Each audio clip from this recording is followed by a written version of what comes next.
So let's pretend that we haven't been chatting about tawny owls, bald eagles, and all that sort of stuff for the last 10 minutes, 15 minutes. So today we're looking at this draft that I've set out, the first draft of the psychological healing part.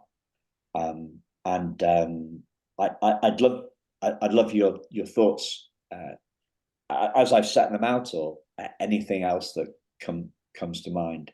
Anybody want to dive in first? I'll jump in. Yeah, because I just taught mindfulness and neurographic art, and how I started out was kind of, like how you have an outline. I like to talk about what is mindfulness, why do we do it, what tools do people do for mindfulness, and then I went into the nervous system, showing the nervous system and the chakra system and how mindfulness affects the actual physiology of the body. And then I showed the brain and how it affected the brain, and how different practices in Kundalini yoga, because that was the mindfulness practice tool I was teaching, and neurographic art would affect those parts of the brain and the nervous system, therefore making it not so, as you put, magical. It's actually in your body, but I showed the chakras and the vagus nerve because they line up.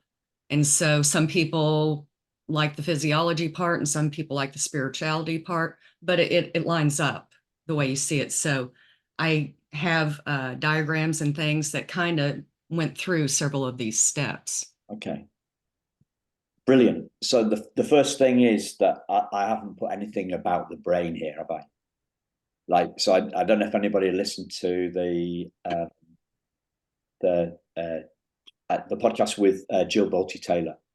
So she's a neuroanatomist, and she talks about in the left brain. There's a small part of the left brain where this belief sits. This idea, that the central idea of the human race, not just adoptees, that we're not good enough. It's a specific part, and I've not referenced that. So that's an area that I need to bring in. Some of the stuff that you're talking about, Lorraine, it's useful for me to figure out is I need to make sure I've got 5 areas of healing. The fourth one, as listed on here, is biological and physical. So I need to think about what you've just said there when I'm creating the fourth section. And you also mentioned the word diagrams. And as I was looking at this notes before, this morning before I was planning the call, I thought that's what's missing. There's some diagrams missing, and that's probably to do with me and my background in publishing. So we would normally work out the text till it's final, right, and then put the diagrams in. Yeah, I'm the opposite. I'm visual. I need to see it. You need to see it and then write about it. Yeah. Okay.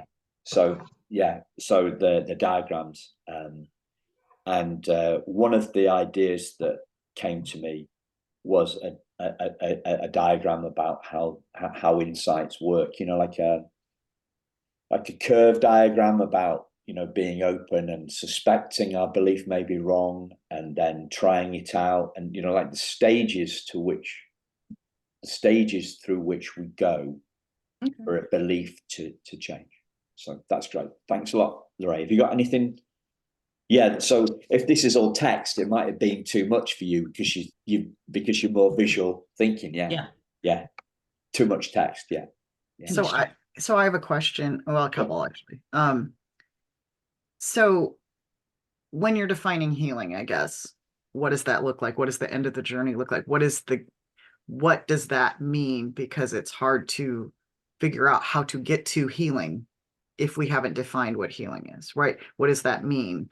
Because yes, I've had a lot of trauma, but I feel like I told you in my podcast interview with you, is that I feel like despite all these things, and there's no human probably on the planet that is 100%, right? It's just so I feel like, yes, I've gotten to the place of healing for me, but it's my definition of it, correct? So if you're going to be holistically figuring this out, we have to holistically figure out what does that look like? What does that mean? And that realizing that not everybody is in whatever that definition is, correct? But Correct, because yeah. it's a different journey, right? So I would say, I would say that in one word, it's whole. okay. But what does whole mean? I mean, again, That's just one word, yeah. these are abstract concepts, right? And I love abstract concepts. That's where I live. But so I would say for it's and it's gone off somehow. The definition's dropped off here. I think that the psychological one, okay, because and that yeah, and that's fine. Yeah. Is believing we are whole. Okay, and that's perfectly fine because your first statement is this document is about the first area of healing. So, Yeah. what is it? So that's again a non-specific specific sentence, right? So, because one of the things that I really am passionate about being a transracial, transnational adoptee is that genetically, what are things that I am not getting because I am not in that same culture. Okay, so to me, food is culture, right? That's how you express a lot of times your culture. It's an easy way to introduce your culture to people. So the outside of me looks one way. So people probably assume I was raised cooking Korean food or some sort of Asian food is probably what you're going to see when you first meet me. I've had to teach myself, how to cook all that stuff. And then as I'm studying that stuff too about health and even mental health, your gut biome, and I'm sure Lorraine can attest to this too, your gut biome is very important in all aspects of your health. We always talk about the head, the heart as being the most important, but actually your gut biome actually, they're finding out is tied to everything. And so then you think of like, okay, so I was raised by Korean people for 2 years of my life. So being born with them, I was certain bacteria was given to me during the birth, right? Certain bacteria is given to me by the foods they're feeding me, the environment I'm in. Then I'm suddenly plucked from that environment and I'm brought here to America. And so then now there's a huge amount of us transnational adoptees that are suddenly dealing with type 2 diabetes, that are dealing with it. We're very obese because we are now eating in a culture that we're not used to, that our bodies are not genetically made up to. So then that to me also can play with your mental health too, that you were, that this stuff is happening. So, so I don't know how deep you want to go into your biology of stuff, there isn't enough. Yeah, I put a white guy's slant on this, right? Yeah. I've got a white guy's domestic slant. I haven't got enough on the transracial. Yeah. So that's an area of weakness in here. Yeah. And in the biological bit, the section 4, in the same way as the stuff that Lorraine was mentioning, the chakras and all the Kundalini stuff, that needs to be in there. It also, I need to go to town in terms of what you just mentioned, in terms of this the transnational piece, and that's big in there. And the way I see it, there's got to be a kind of like a holistic introduction to this framework. Then there's got to be the 5 sections, and then there's got to be a holistic summary at the end. That's what I need to do, because it clearly is holistic, as you were saying, right? It clearly is holistic, and at the moment I'm just looking, at the psychological stuff, and we need to cross thread stuff. I was talking to somebody else about this yesterday, and she said, we need to find a way through. You need to find a way through the framework, and that's true too. So this stuff is really invaluable for me to make sure that what I cook up in my mornings. So I tend to do all my admin and releasing podcasts in my mornings, and on my afternoons I spend interviewing you guys. So all those mornings, just going over and over again and trying to look at this thing. So that's great. Brilliant. This is just what I'm after. So anybody else want to jump in? So I'm just wondering, I'm not sure if I missed it, but like, who's the audience? Like, what's the purpose? Are you putting together this information for adoptees who are on want to explore more healing? Yes. So my first audience is adoptees. And then I'm thinking about, once I've got that framework, and once I'm developing that framework, I'm also thinking of one for adoptive parents too, which is going to be completely different, and have bits in the same, because what everybody tells me that works with adoptive parents is, well, what the most conscious adoptive parents say to me is they realize it's about their stuff. It's, the key thing is for them not to take their kids' trauma personally. That's the key thing. That's what the savviest adoptive parents I've spoken to talk about. Then I hear stuff from therapists, that even people that do that TBRI stuff, which is a big parenting vibe out of Texas. Is it Texas Christian University? I heard from a TBRI practitioner, from what seemed to be a very savvy, switched on adoptive parent. The essential question is, how do I fix my kid? And that's not what it's about. It's how it's about the grounding of the parent, the grounding of the adoptive parent. So this, at the moment, hi Jude. At the moment, this is all about adoptees. Danielle, how did it go at the docks? She's oh right, she got a new pot. Roller skating accident. Can you believe it? Responsible 50 in the 50s. Won't say exactly. Roller skating in her basement, and the result is broken. Nice. So, does anybody else want to jump in with some comments or some questions? I just wanted to echo what we were saying earlier about the through lines, that, and when I've done curriculum development on wellness and tried to break it down into these different areas of, how, and then you realize that we are one whole human, and the holistic piece at the end. It's really hard to break it into sections because one thing does affect another. Just like Jen was saying earlier, the microbiome it's a biological thing, but it affects the way we think.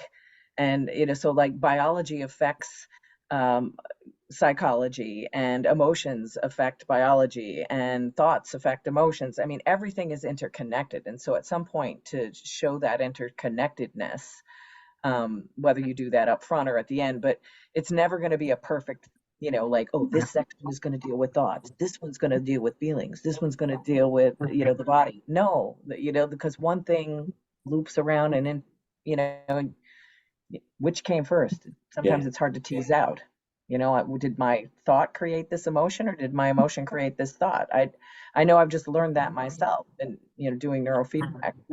So it'll never, so don't expect it to be, okay, this section is just, going to do psychology, because it's all interconnected. I get it. And this is, so when I was first creating this framework, I had it in 3 sections: body, mind, body, mind, and soul, right? Until you were the one that gave me this section. You just started reading off psychological, emotional, social, and relational. And then that sunk in somehow after. It didn't hit me at the time, but afterwards I thought, oh, so that's the thing. And it broadens it out from the 3 to the 5, which I think is good. Yeah.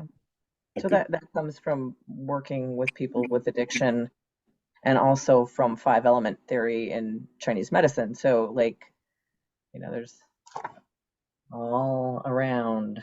So yeah. Sometimes I'm very left brain guy, right? So I want to break the logic.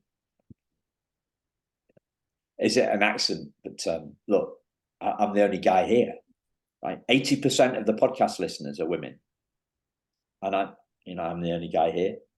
Yeah. When I'm doing the events I'm doing, it's all women. So you're from Venus, I'm from Mars, aren't I? So, anybody else want to jump in with some fundamental questions or comments or anything?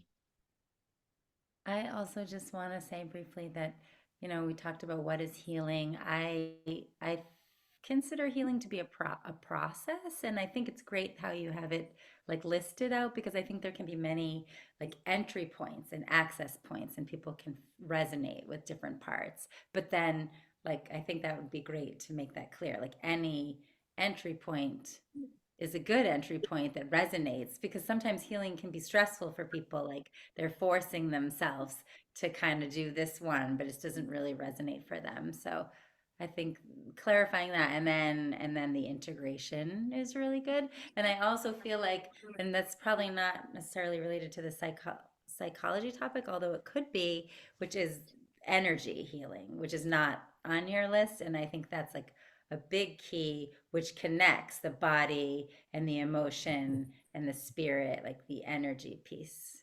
I would love to see that in one of those categories as well. Yeah. As a fan of categorization, I'd want to put it in the body bit. But maybe it is the central bit. I don't know yet. Maybe I'm starting to think of diagrams and a flow chart of a process. One of the things that came to me is the difference between. I started to use the word healing curve a few months ago, and then I realized no, it's not, because I thought learning curve and healing curve, but it's not. It doesn't seem to be like that. It's more like steps. So the steps when we have a leap in our consciousness, something new comes in. So separating those two bits out, and the fact that it shows that it's not a smooth curve. It's about steps. So the biggest one I always go on about, because it's the easiest for people to get, and it's the most emotional, is the tears running down my face as I read the letter from my birth mother that talks about the teddy bear, and how I realized my belief is completely wrong, and how the tears washed away that stuff. And then so then we're in the emotional space. We're looking at the emotional space. We're looking at the psychology, the belief change, but also in the bottom one, which is the spiritual, the essential bit, is I actually felt connected with her. I felt we were, I was breaking down to break through, and part of that is that all that feeling of connectedness, which I've also had in.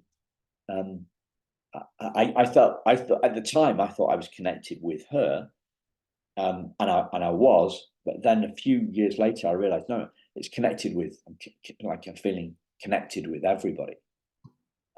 And so I've had that feeling in rock concerts and singing the national anthem, a French one. I don't even know it, right? So it's a feeling, nothing. Jude, do you want to jump in?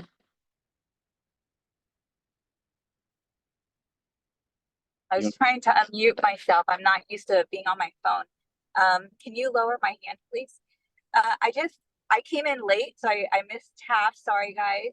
And I really want to affirm the two women who I heard speaking around the integration and holistic piece, yes, and the energetic piece. I teach energy, and so I just want to say yes, yes, yes. That's really important and needed, and I do believe that that is the connective tissue of it all. So that's it. Thank you. Okay. Thanks for being here. I wanted to jump in there too. When we were talking about the healing process and you're talking about steps, and I wanted to make sure that somewhere in there that people don't feel like, you know, it's like a race, like a point A to point B, because that's not how healing really goes, or feeling whole, because we can feel whole and good, and then like my birth father died, and then all of a sudden, you know, things come back up and you go back down, and then you have to go back through again. But when you are more whole, what I consider whole is like my nervous system working properly, my frontal cortex is online, you know, my stomach is doing good, I'm feeling kind of good throughout my body. And when things hit me in the day to day, I don't go down. You know, I'm like going, okay, that's another shocker, but we're gonna breathe and go right through this. To me, that's feeling whole. When I'm like this, and you know, little tiny things, you know, it's raining, all of a sudden, I'm crying or stuff. That's your nervous system going, woo, we need to stop. You know, we got to stop everything that's happening because our cup is flowing over. So I just wanted to kind of go back and touch on that, because it's not a one and done thing.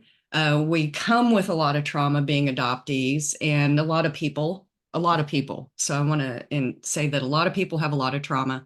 And then we get to a place where we accepted it, moved through it, told our story. And then other things can come up that can bring back that. So I just want to kind of throw that in there. Yeah. It's more like snakes and ladders, right? Yeah. Sage, do you want to jump in? Yeah, I was just getting this visual of, you know, I'm thinking it's not linear in terms of steps or just going up this ladder, but I'm thinking of spherical, where, you know, there's these lines. So over here is emotional, over here is biological, up here is spiritual, over here. And to me, feeling whole is being able to hold all of that. Like, so you might not be feeling, you know, emotionally, you might be feeling off, or that doesn't mean you're not whole, you know? So it's being able to hold all of that that's going on within us, you know? That's what I'm thinking. Yeah.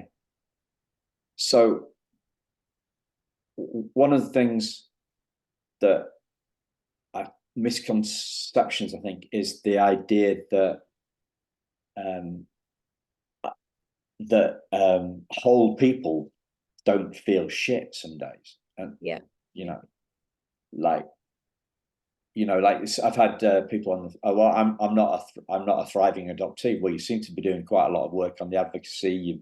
This was Rebecca Orton Sanson, and it was her definition of what thriving adoptees was. It's like never feeling shit. I mean, no, I mean, my most significant long-term mentor says if we're okay with not feeling okay, we're always okay. You know, it's more about equanimity than feeling great all the time. And I don't think that my emotions change like everybody else's, but at our essence, I think that everybody is always whole. You know that. Sorry. Anyway, I'm getting into too much of my stuff. Jen. Yeah, so I wanted to kind of piggyback on what Danielle and Lorraine were saying, and then now Sage, that, yeah, like, I think it's it would be good if you make them realize it's not like, you have to go it's not like a recipe and you have to go through these steps. You can jump in at any time. And then, yes, there's always, I mean, to make it look like, but you don't have to make it look like a perfect circle, because sometimes it's imbalanced and it's kind of imbalanced one way or the other, right? But that doesn't mean that it's not still a circle. It's just kind of imbalanced. But sometimes taking care of whatever the imbalance is also ends up taking care of the other stuff. That's also, so it's not like you're like, oh, if we don't get all these things off the checklist, but you can jump in at any time. And like Lorraine said, you have to also it's a constant process, right? It's not like, well, we fixed it and we're done. We don't ever have to come back to this. We're in remission now, so we're good. Yeah. You will have days where you're gonna, where it's good, things are gonna hit you differently. But like Sadra's saying, if you're feeling like you're whole, you can handle all of it, because you're gonna have days where things are gonna hit you. But I feel like I'm closest to what my definition of healing is, because I can deal with the trauma, and I am in my sadness, and I'm okay with that. I can still, it used to knock me so far off I couldn't function, right? But now I can have that sadness, deal with it, and it's just part of my daily living. But yeah, so I just want, so maybe if you make visuals, that you make visuals of that, it doesn't have to be this perfectly round circle. Maybe your circle looks like a triangle, or things like that. Yeah, I like that. Just in case I forget, is everybody okay with me sharing the clips from this video? Is everybody okay with that? Yeah. Okay. Cool. I'm only going to do clips. I'm not going to do the whole thing. I think it's just too much. Sorry, Sage. I just wanted to add one other thing that came to mind is the importance of, when you do get hit, that doesn't mean you're taking a step back.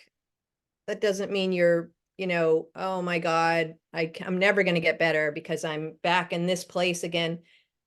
For me, it's been, first I feel that way. And then I say, wait a minute, but I'm in a different place with this. And now this is giving me an opportunity to use the tools that I've learned to work with that, so that I am moving forward, whatever that is, or moving through. Even if I feel like I've taken a step back, you really haven't. And I think that's important, because it can feel like hopeless. You can feel hopeless, like I'm not getting anywhere, kind of thing. Does that make sense? Can I ask you a really big question here, right? You're all giving me stuff that's all holistic. If this kind of broken down approach, that I think it works in Simon's head, right? But if it doesn't work in your head, do we need a completely? Do I need to rethink it? Yeah, Teresa. I particularly like it broken down. I just would like, because I think you need a framework, and you've got one. But just having, that caveat at the beginning that this is just a model. It's like Elizabeth Kubler-Ross's, 5 stages of grief. People screwed that up so bad, thinking that it needed to be linear and sequential. And she even said, I never meant it to be that way. Well, you didn't say that from the beginning. And so people just took it like, oh, well, I have to go through anger, denial, and I'm not doing it right. And now we've gotten to the point where, like, no, grief is all over the place, and you go back and forth from one thing to another. And like Danielle said earlier, there's an entry point into this healing system at any one of these places. It's not like start with psychology and then we'll move to emotions. Like, we want to make sure we're very clear that we're just needed categories to be able to flesh it out.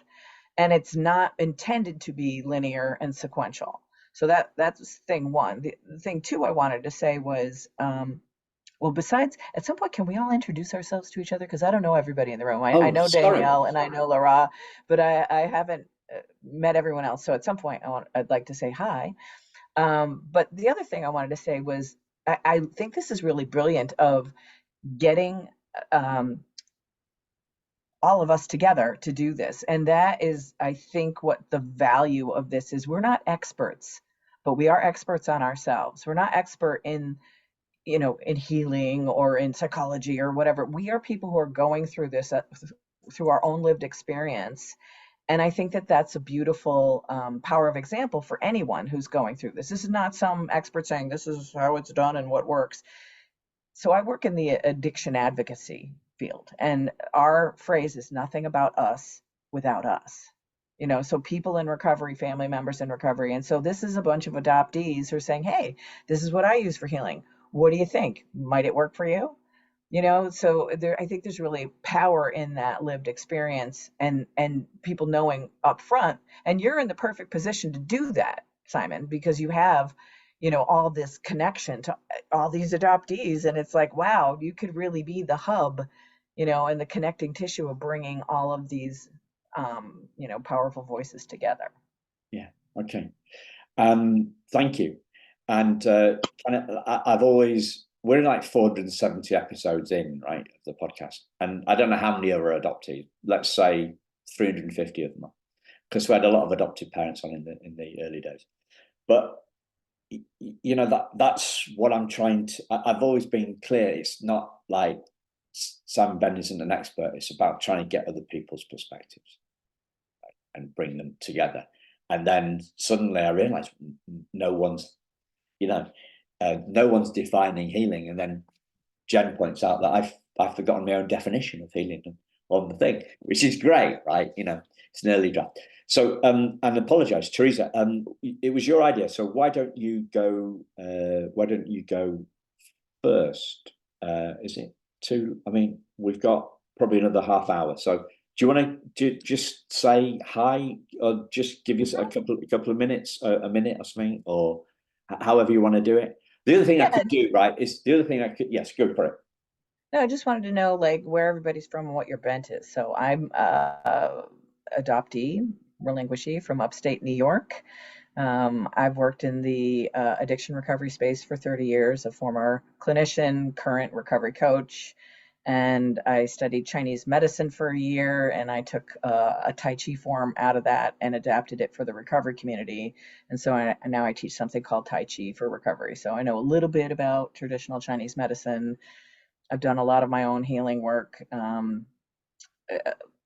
I think I said to Simon recently, one of the most important things I've done recently is neurofeedback, just rewiring my brain.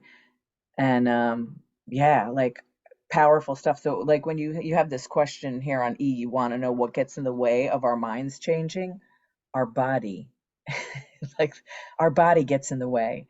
Um, you know, because I'm dysregulated and that those emotions and those neurotransmitters are raging around in my body, and I think that what I'm thinking is true.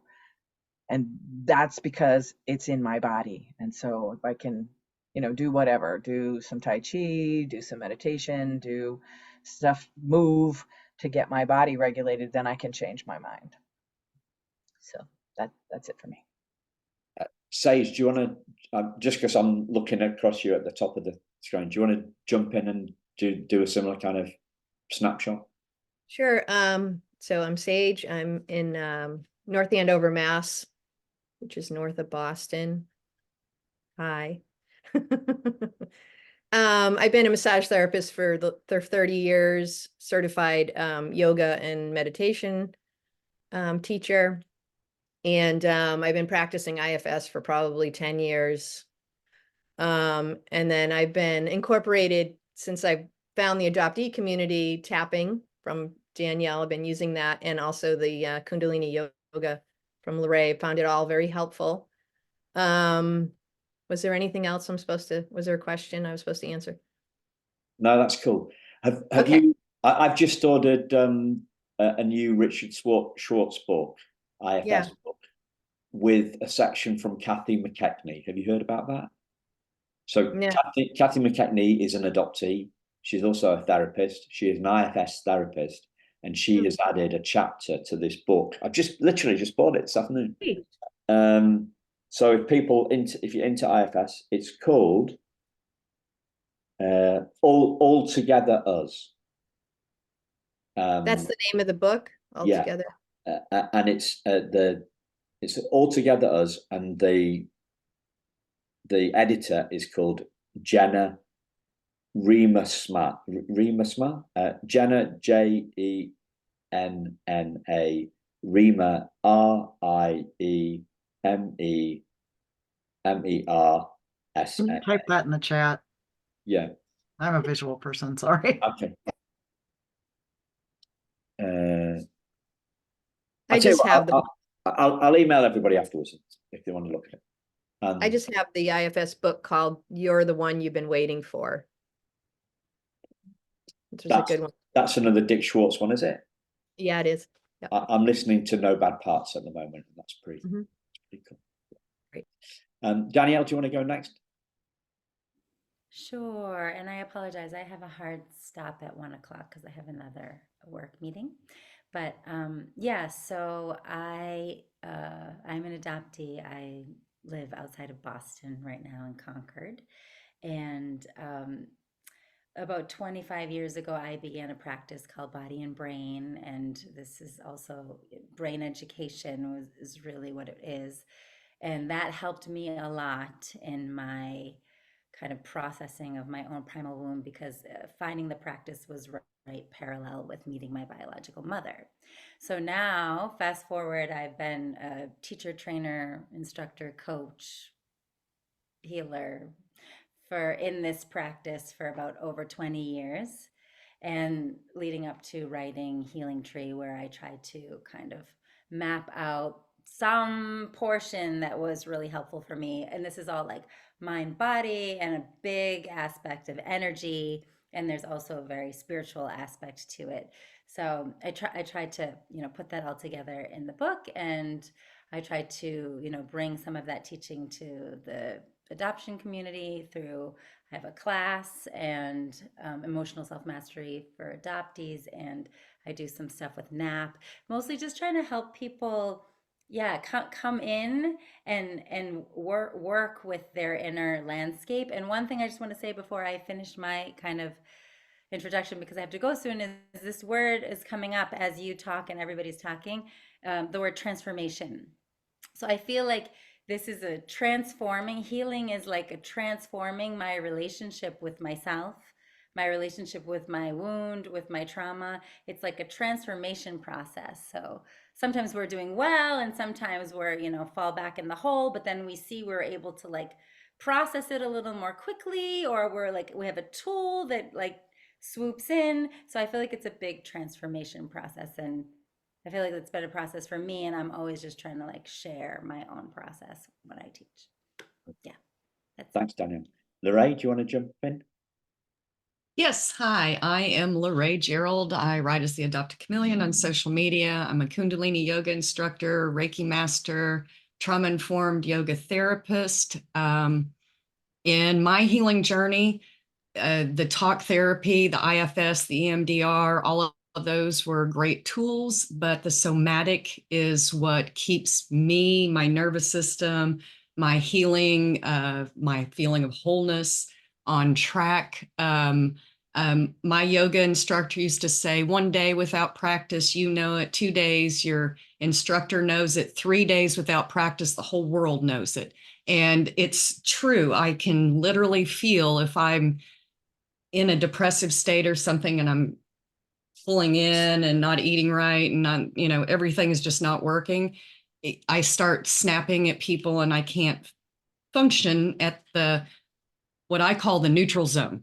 The neutral zone where it's kind of that boring zone, where, you're not up here and you're not down there, you're moving along in that comfortable way that your brain likes, because your brain wants to go to the familiar spot, not what's best for you, what's familiar. So my neutral zone, I like to make that the comfort zone.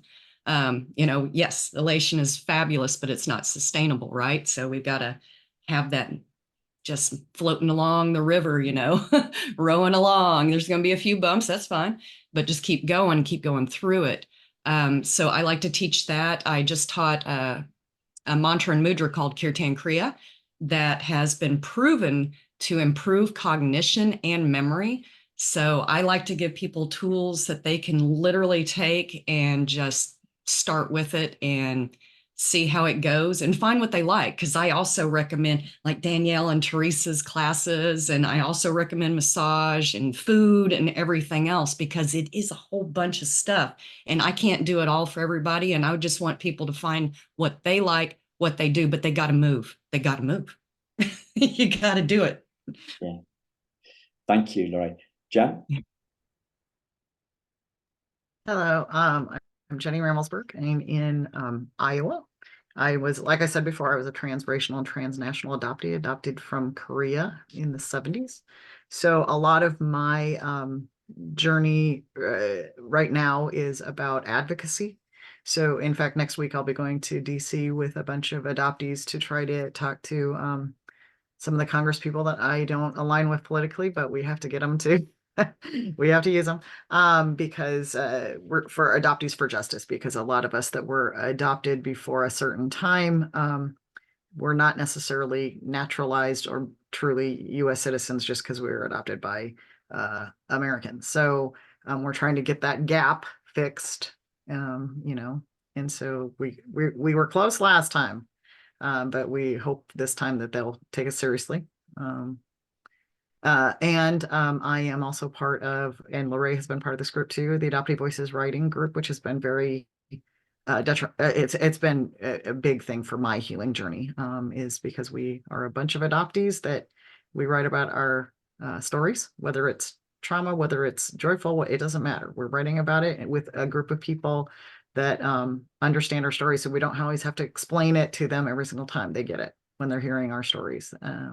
And it's from our point of view, as opposed to the narrative being from the adopter's point of view, or the industry's point of view, which most of our stories have been. So, so that's been helpful. And I've been at this point trying to help other adoptees, you know, find groups of adoptees to commune with, because sometimes that's been helpful too. It's just having, I mean, it's wonderful and horrible at the same time sometimes, because you get, just because you're adoptees doesn't mean you have everything else in common. We're people. Obviously, that's not going to be the thing that's going to always connect us.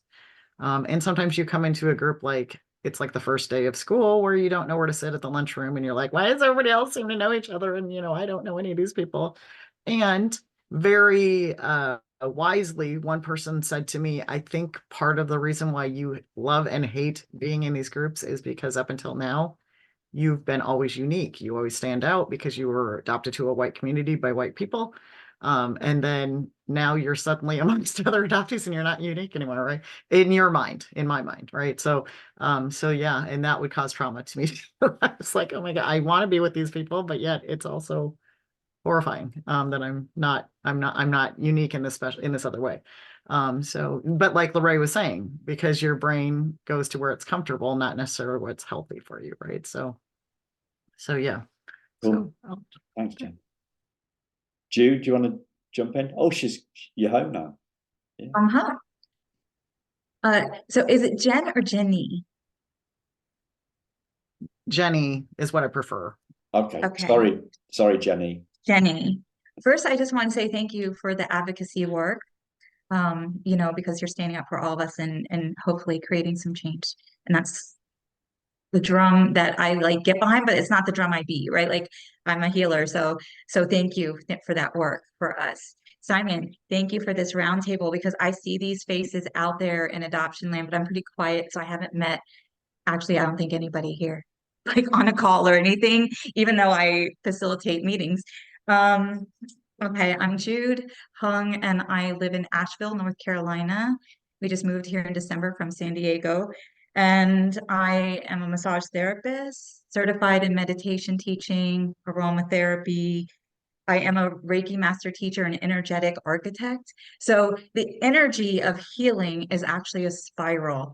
And so I wanted to hit on that because everybody's talking about these shapes. And what's cool about that, right, is you can enter kind of all these different, a spiral goes out and around like this, but an energetic dynamic for healing, it also has another spiral, and they meet at a point and we move along.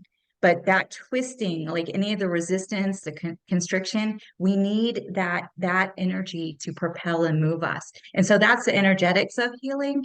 but I loved like just talking about these different access points and tools. I think Loraya was talking about all the tools, and I think each one of us has gained along our journeys all these different amazing tools that resonated with us. And there's not like one, bye, it's great to meet you, thank you. There's not one access point, right? Like we each have this unique journey, and it is gaining the tools that resonate with us. But I love the framework because that framework does hit on the whole body, right? It's not, I mean, or the whole of us. It's not just our mind, it's not just our emotions or our physicality. It is the energetics, it is the consciousness, like it's all of these pieces. And so it doesn't matter where we enter so much as just entering and moving along. I teach and I write. So I've written a couple of workshops geared toward adoptees, but I teach other people as well. But I'm really feeling called to lean into our community. I'm really excited. I'm excited to be here, excited to meet you guys, and to be working with Simon. So thank you. Yeah. Thanks, Jude. Thank you. Yeah. Is there anything that else that would help on that anybody wants to share on this, or maybe, yeah, is there anything that anybody wants to share on it? Jenny? So something that came to mind hearing other people talk, that I was realizing that, like, for me, you know, like it maybe if you put in this document or wherever that that it's not a certain timetable either, because like for me, it took me until like my son was a certain age, and then now I have a granddaughter, that I can kind of like put it all together, that there's now this whole journey of healing that's happened, right? And that's, I mean, that's generational. That didn't, and I'm not saying that that's going to be this timeline for anyone else, but that, I mean, think how long that took.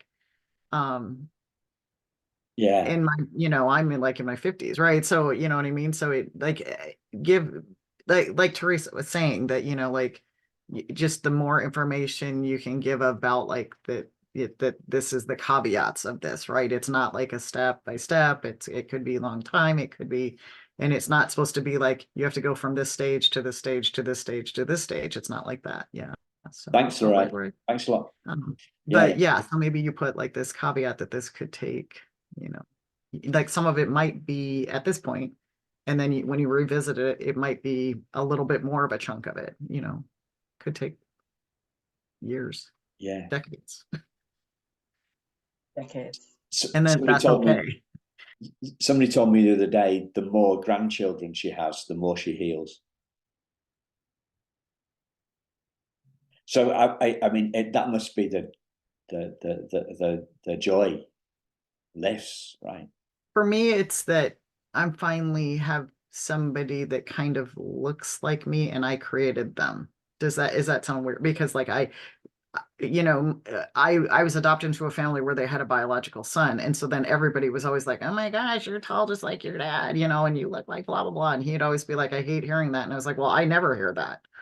And so then finally, my granddaughter has, I apologize to her all the time, even though to me, she's the most beautiful thing I've ever seen. In my mind, I see the faults that I've given her, right? Because I'm like, oh my gosh, you inherited my peach fuzz hair. I feel sorry for you. I always say it's the dandelion fluff hair that she had, because the first pictures I have of myself are when I was adopted at 2. And I have this dandelion fluff hair. She has it. So I apologize to her that she got my dandelion fluff hair. Why do I think like to myself that that's ugly, but I think she's the most beautiful thing, right? And probably to her, she thinks I'm beautiful because I'm her grandmother, right? But it's that's also helped in the healing journey, is that I'm like, okay, why am I okay with it with her, but not with me? But I also like that there's somebody for her that somebody can say, you look like your grandma, you know, because I never had any of that, and I never will. So I need to jump off too. I have another. Thanks, Teresa. Thank you. Nice to meet everyone. Yeah. Thanks, Sam. See you. I think it's called genetic mirroring. Genetic mirroring. and had an adoptee as a therapist on the podcast. So he's been on a couple of times, has he? No, just once. But he said that had been big for him with his connection, you know, in his reunion. And I guess there's the reunion route to it, and there's the grandmotherhood route to it. You know, it's the same thing. It's that genetic mirroring. Cool. So, Sage. Well, I just have a thought about, you know, the discernment between there's the trauma from the relinquishment, and then there's possible trauma that you experience in your adopted life, and how, I don't know what I'm trying to say, except that there's a difference, right? I mean, there's just like additional trauma that you're dealing with, and how to tie that in, you know. I was thinking of, sorry, Jude, you were going to say something? Oh, yeah, well, that differentiation is really important. Like usually when I facilitate a meeting with adoptees, I say, right, because everybody has a different adopted experience and maybe compounding trauma, right? So I want everybody to come in with awareness, but we all share mother separation trauma, right? We all share in that initial. So I really like that differentiation piece is important. And then the pacing, yes. I was sitting there going, oh, it's been a 30-year journey, like decades, when you said decades. Yeah. Sorry, Simon. Yeah. Yeah. And, you know, as you're saying about facilitating meetings, because I know all of you, I've just jumped straight in without the introductions, you know, that's why. It's just been, well, Simon's all right, you know. I've just been in my normal zone here. So yeah. But it's been huge. It's been huge, and I'll do the different. I'll do the next one differently, and I'll rethink the format of the round table problem to do it differently. And I might even trim this back, you know. I've thought I wanted to put everything in, so now everything's up in the air, really. But luckily, I think it's great. I think it's great, Simon. All this, you got it all in there. I would just like to see a visual of some sort, you know. Yeah. That's doing good work.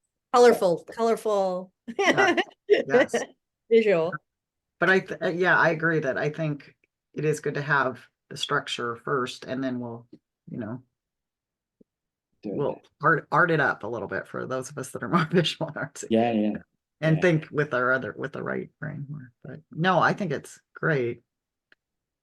I like that you said you're going to do the next meeting different. So you're like the healing roundtable. Is that what you're doing? I just moved. People used to say about this isn't an adoption space thing. This is just an education space thing. Because I was in education, kind of education publishing, but everybody's gone about lifelong learning. I thought, lifelong learning. But I genuinely, like, I can just keep on moving. Hopefully, keep on moving forward with it. I think the biggest thing that's hit me this week is the fact that people think that trauma education helps people heal, and it doesn't. There's trauma education and there's healing education, and the two completely separate things. And as I'm thinking about this and what's missing in here, I could actually be in danger of putting too much trauma education stuff into this, and I don't want to do that. Everybody's got that from other spaces. Nobody's the IFS book, Dick Schwartz's No Bad Parts, is well, that and Danielle's book and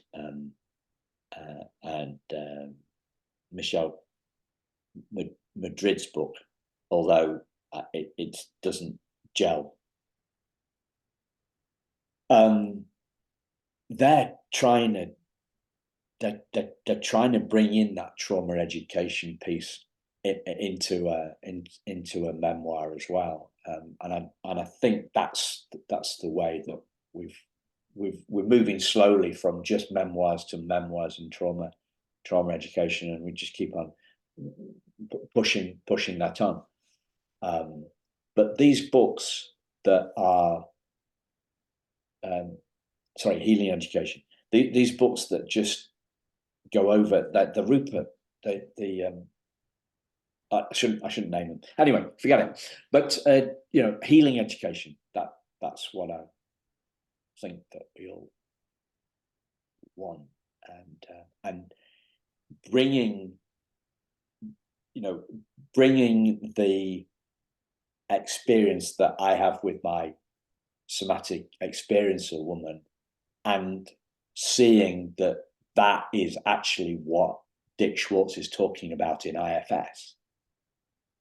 Those are the moments that really work for me.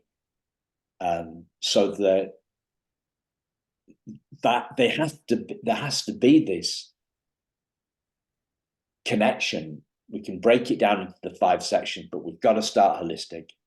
Show the signposts in each individual section, and then end up with a holistic too. We've got to do that and bring the energy in and do stuff about the energy. Maybe that is, as people said, the central theme. We wrap it around. So I've really enjoyed and learned so much from today, and I hope you guys have too. And yeah, and I'm really doing did the another part one. that I heard. It's really great. I'm doing another one in 3 minutes, so I will take the learnings from. Yeah. Thanks so much, everybody, and obviously I'm going to keep you informed about what's going on. And thank you guys. yeah, Thank you. Thank you. It's good to meet you guys. Thank you. Good to meet you. Bye. Bye. Bye.